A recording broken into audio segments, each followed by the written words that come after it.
Nyanpatsu. This is John from AnimeNation. This is me getting some geeky otaku-ish work done, figuring that I'll kill two birds with one stone while having a bit of a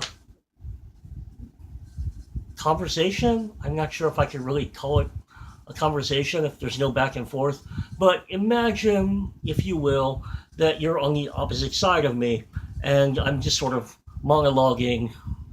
I suppose that's what I should call it. I'm just going to monologue a sort of open letter on anime and what I happen to be thinking of at the moment. What I have here in front of me is a large pile of old Furoku. These are largely magazine posters. This coming weekend, as I record this, it is Monday, the 11th of March. This weekend is the Omni Expo in Orlando, and two particular Japanese guests will be there. Hisashi Kagawa, the animation director of, for example, some of the Pretty Cure movies, and Saikano, Last Love Song on the Planet, will be attending, and Mamoru Yokota will be attending. He's the animation director behind, for example, Death Note, and he has directed a few episodes of Naruto and some Sailor Moon. He directed and did character design for Gatchaman Crowds.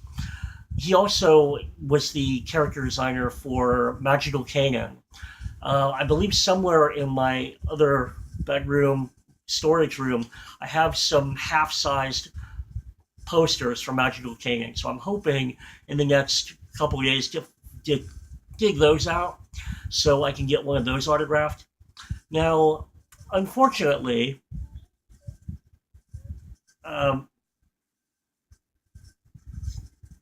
Yokota has already announced that he will be doing original art commissions at the convention.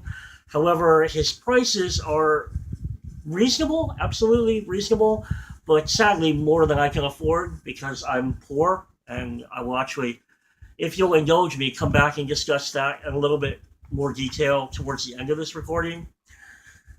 But I can at least afford autographs. Since I've got posters for, or a poster for Yoko to sign, I was looking around to see if I had any Shikijiki or posters for Kagawa to sign. And I did not find any immediate outstanding Shikijiki when I was digging around this morning. So I wanted to take a look at my old Furoku magazine posters and see if I had any, for example, a Saikano in here. Now, for example, this is Ayori Aoshi and Raimiro Senjiten, which I'm not sure how many of you remember. But these go back quite a ways, so it's possible that there might be a Saikano image somewhere in here. Here's more Ayori Aoshi. And what else have I got in here? Hopefully you will put up with me and distract the attention. Galaxy Angel. Uh, Yokota has announced that he is charging $100 for quick sketches, and his prices go up to $250 for a color illustration that he takes a great deal of time on. Those prices are absolutely in line with what mid-range American comic book artists charge. So the price is absolutely reasonable, but simply more than I can afford. Because of course I would love to get, for example, a Gatchaman Crowds illustration. Kagawa has not announced what his prices for illustrations will be, but I imagine if Yokota is charging X amount, then Kagawa will probably adhere to a similar pricing schedule in order to not embarrass each other, because Japanese people are very concerned about politeness and status, and it wouldn't really seem polite, it wouldn't seem reasonable if one artist is charging $200 for an illustration, but another artist is doing free illustrations or charging only $20, because that imbalance is a little off-putting. So I imagine that they're both going to charge in a similar vicinity, which is why I will just stick with autographs if I can find a proper image. This is Sakura Taisen, which I'm looking at, and this does not have a back. So, in other anime news that happens to be on my mind lately, David Production has announced that it's going to develop a Spriggan television, well, I guess you could call it television series for Netflix. Now, this could potentially be really awesome news. I'm not actually sure how many people nowadays recollect what Spriggan is. Spriggan did have a pretty big budget feature film produced a number of years ago. This was a film featuring supervision by Katsuhiro Otomo. It was animated by Studio 4C. Now, we typically associate 4C with esoteric and artistic, art house type animation, but they do occasionally, 4C does occasionally do very mainstream sort of productions. For example, the Warner Brothers Thundercats anime, and for example, the Spriggan anime. Spriggan was a manga created by the same creators as Project Arms, and now I realize that that probably doesn't help, because if you're a relatively newer novice fan, and I don't mean any insult by that, but if you're a relatively newer novice fan and you're not familiar with who or what Project Arms is, then you're probably not going to be familiar with Spriggan, and vice versa. But Spriggan, known in America in the Viz manga as Striker, is about a teenage mercenary. So we get lots of gunplay, lots of, you know, Jason Bourne style action. Not no memory loss, at least, but plenty of action. There was a OVA series in the late 80s, early 90s called High School Agent, which was right around the same time that the Spriggan manga was released, I recall. But High School Agent, and actually, now that I remember, the High School Agent, at least 2 issues of the High School Agent manga actually got translated and released domestically as floppy monthly comic books. I don't remember the name of the publisher, but they are super obscure. I'm sure they're not worth anything whatsoever, but they're crazy obscure. But the point was that High School Agent is the same concept as Spriggan, but High School Agent is a comedy, a sitcom, whereas Spriggan is a serious, straightforward action film, serial. The reason why I'm a little hesitant or a little uncertain about David Production is because David Production has been around for a number of years, primarily as a backup or a supplemental studio. They have not done a whole lot of original productions. And the original productions they have done, many of them have been relatively dramatic with limited animation necessity. They're probably best known right now as the studio behind the current JoJo's Bizarre Adventure anime. I admit that they've probably done an excellent job of capturing the aesthetic of JoJo's Bizarre Adventure, but JoJo has a distinctly unique aesthetic, and I'm not sure that aesthetic and even that type of animation would transition especially well to a conventional action, gunplay style show. But David Production, for example, did a number of years ago animate Book of Bantora. That was a really nice looking show. It had good animation. Didn't make a whole lot of sense, but more recently, David Production is behind Hataraku Saibo or Cells at Work. That has fine production values. It's not a show that requires a tremendous amount of action animation, though. So I'm eager to see a Spriggan anime, knowing that if it's on Netflix, it has the potential to really just go crazy, which would be thoroughly neat. Um, Being Shotan is, of course, also super neat, but off topic. But I just don't know what it would look like. I'm very cautious about the possibility of us seeing a full CG Spriggan, which I guess I would have to see first to know if I would really dig. But I am a fan of Spriggan. I liked the original manga, which I read in the Viz translations. I bought the I bought but never actually played the PlayStation Spriggan game. I realize that now, that back when I was collecting hardcore, when I was able to collect hardcore, somehow or other I ended up with a copy of the Spriggan PlayStation game. And I think I ended up with that because it was probably inexpensive. And I just threw it into my collection. And this is Da Capo. I can tell it's Da Capo because of the weird cat. Actually, it's Da Capo on both sides. So, no Saikano yet. But I've also quite enjoyed the Studio 4C movie, even though it was a little bit underwhelming narratively. But a Spriggan movie Netflix series could be something really neat. So it's definitely one that I'm looking forward to.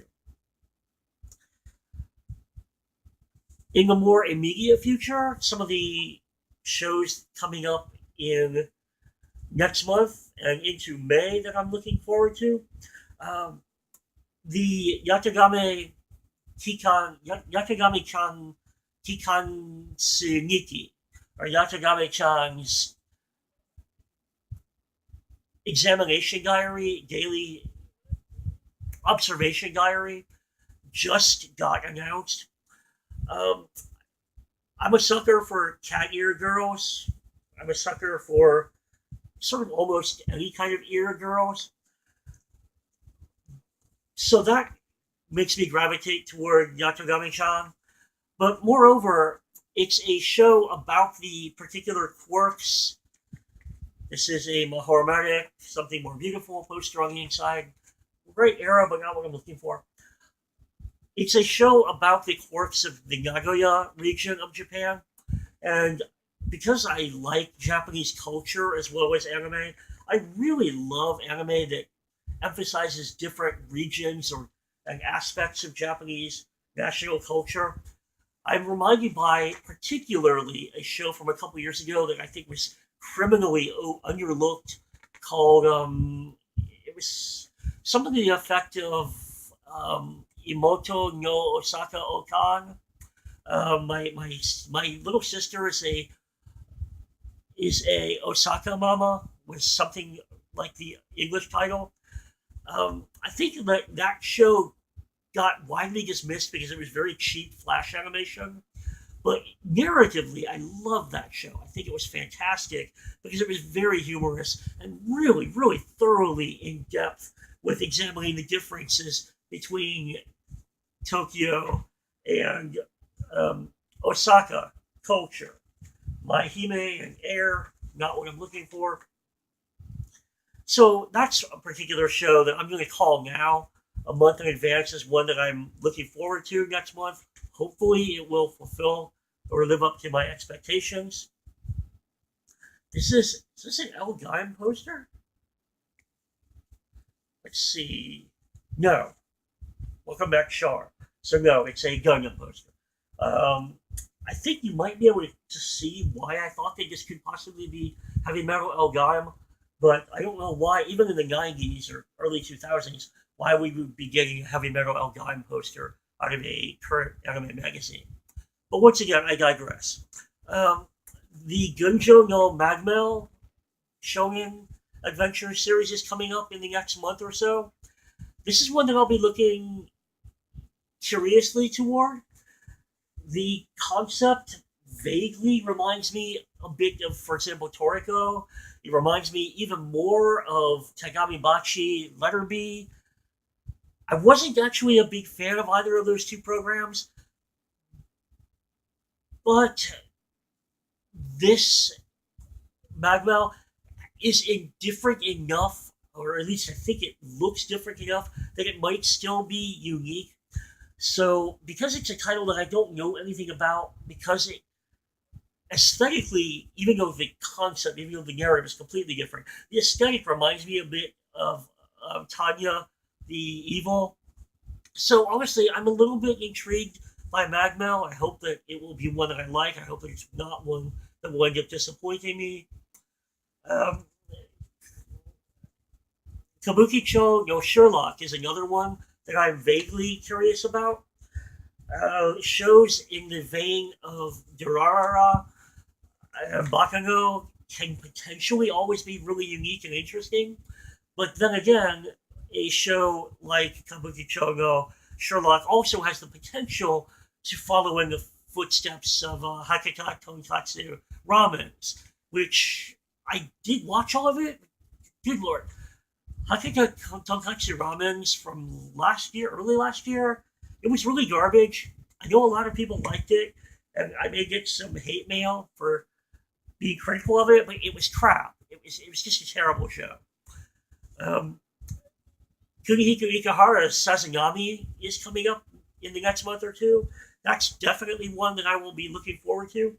Um, Although I'm not a huge fan of Sailor Moon, I have enjoyed tremendously all of Ikihara's anime post Sailor Moon, including Utena and Penguin Drum and Yurikuma Arashi.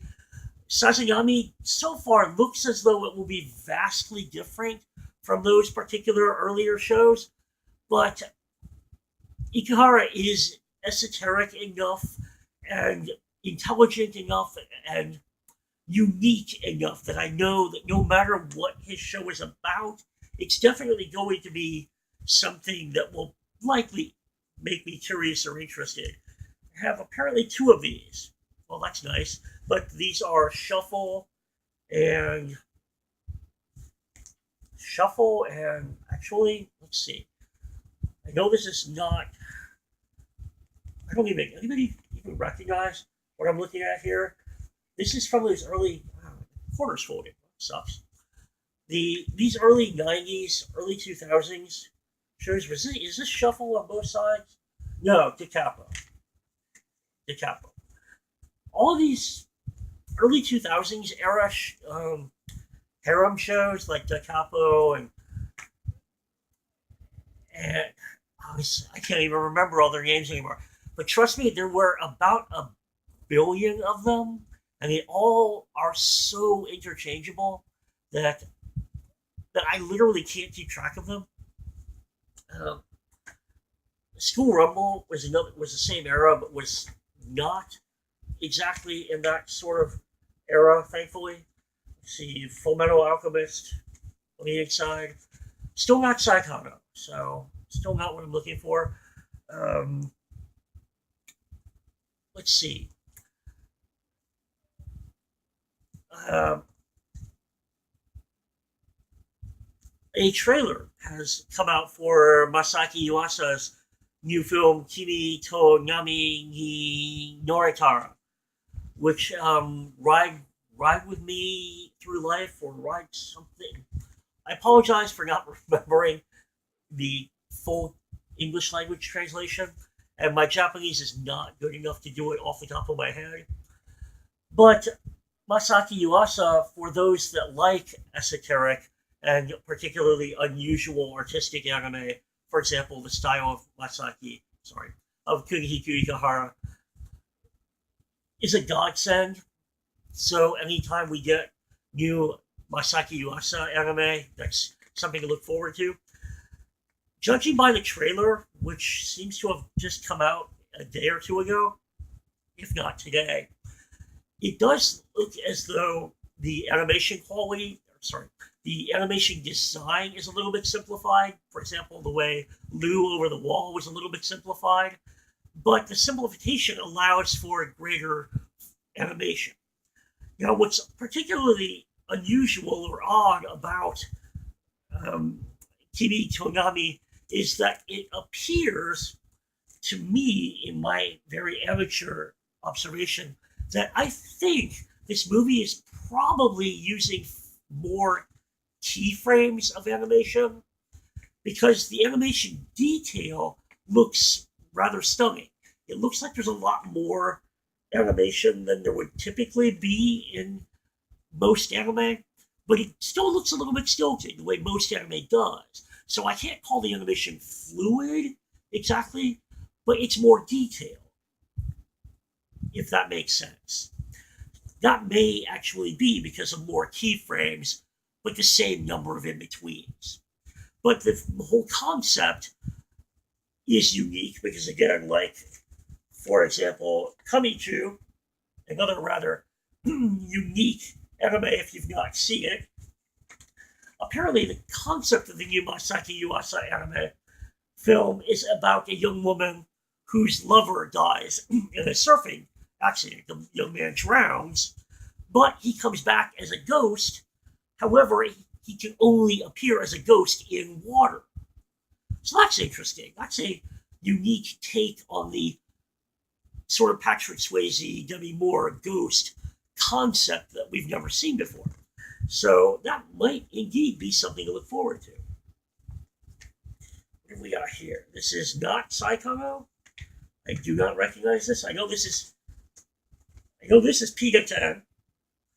On a side note, if you're unfamiliar with the history of AnimeNation, AN Entertainment was offering the American licensing rights to the Pega 10 anime. However, I believe Bandai wanted $10,000 per episode, and had a 26 episode series that was way, way more than we could afford. And I don't think there is much American interest in Pega 10, which explains why it's never been licensed. But on the inside, we have Ashita no Kanojo 2, which was an OVA series, I believe. An adult OVA series? Adult OVA series that was not especially successful, so that's why it took me a moment to recognize that. Hopefully, I'm not boring you too much by talking while I'm sort of working. I'm not sure if you can really call sorting through anime posters work, but for whatever it is, that's what I'm doing. I am particularly happy to see that the Robert Rodriguez and James Cameron Battle Angel movie is doing much better than expected. I don't think even its most ardent anticipating fans really honestly expected it to do particularly well. Because honestly, legitimately, it's a manga adaptation of a 30-year-old title. It's completely unheard of in America. Very, very esoteric sci-fi. It just really did not have a tremendous market potential in America. I'm glad to see that the Elite Challenge went over well, although I did not watch it on Saturday. I did happen to watch it again 2 or 3 days before, and my anticipation is that I will go to see it at least one more time. Not that I think I really need to, but just to kind of keep up with the Joneses. I've heard of people out there seeing the film now 6, 7, 8 times. And so honestly, I feel like I'm kind of falling behind. I've been a Gundam fan since the 80s or 90s. Since the 90s, I apologize. Not. That's. We got twins on the outside. And what have we got on the inside? Ayoriashi. That's what I thought. Ayoriashi and Nishi on the inside. That's what I thought this was.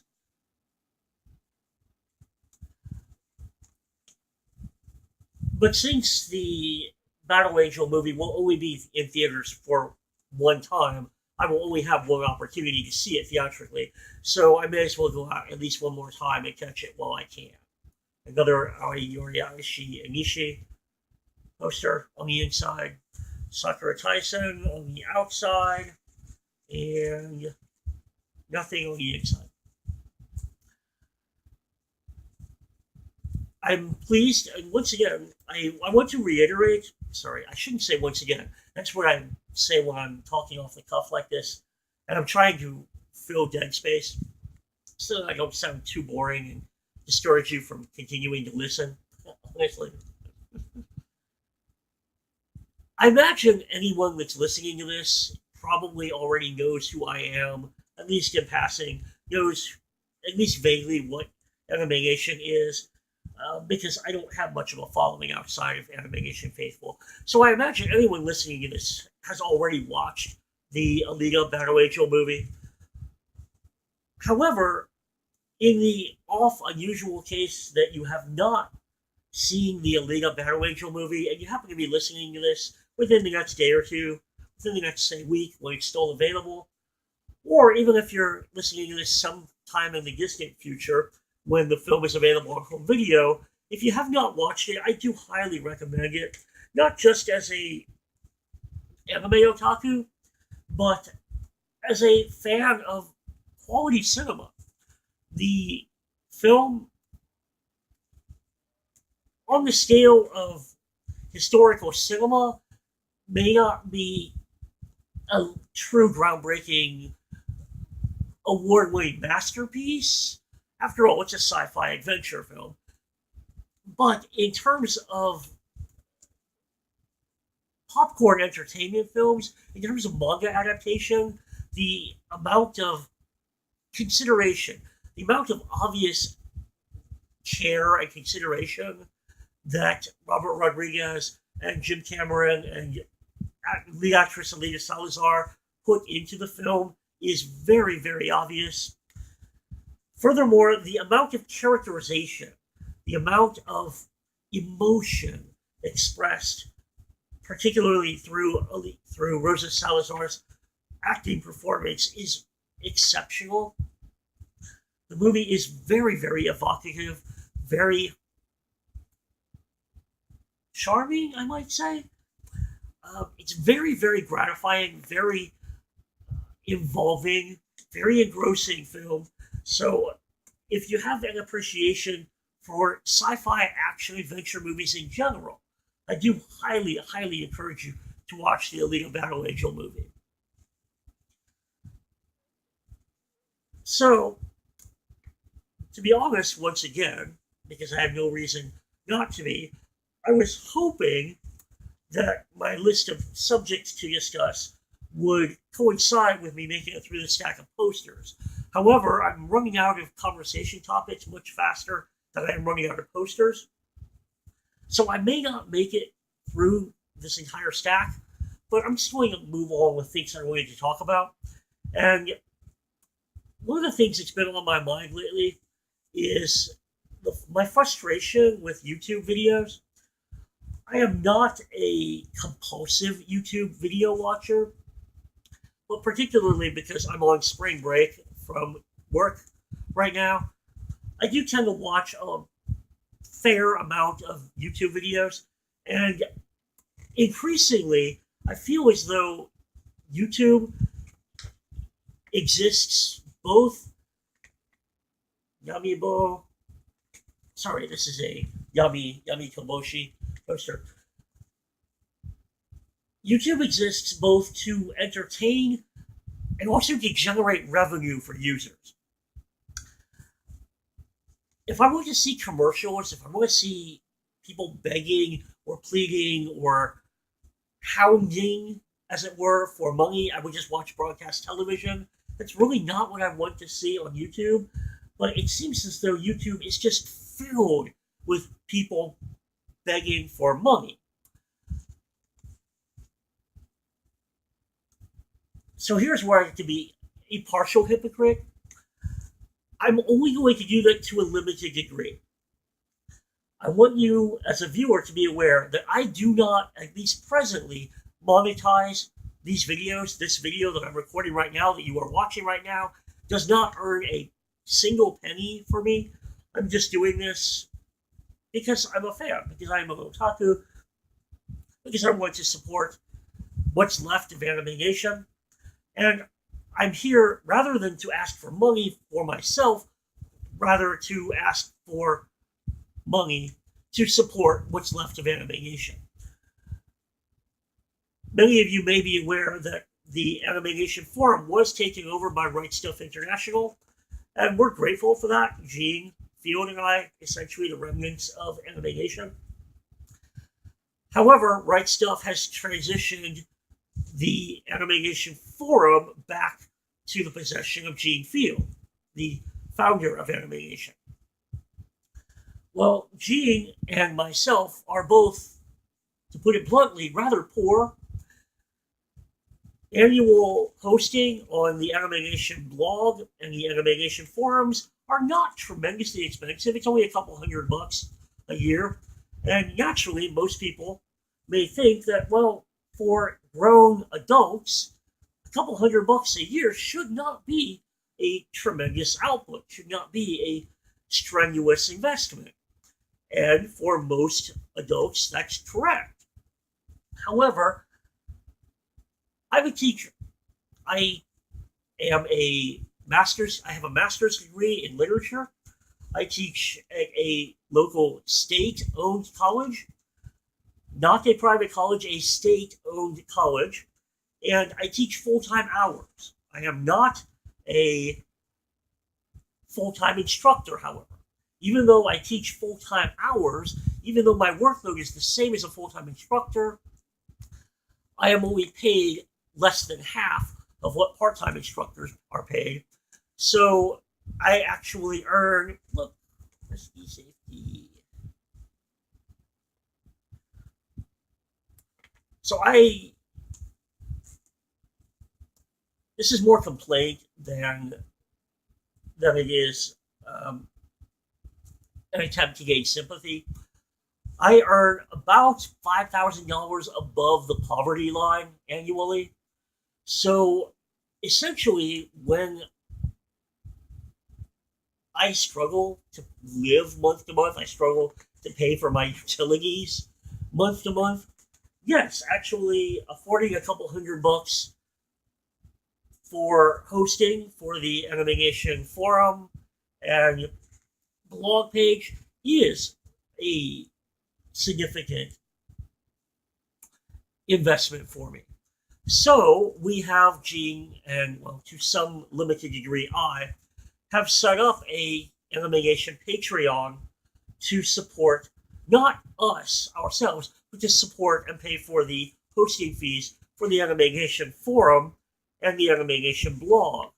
So if you have a sense of history, if you are a participant on the AnimeNation forum, if you have any appreciation or enjoyment or interest in, for example, my blathering, disjointed, periodic YouTube videos, for example, Say 2.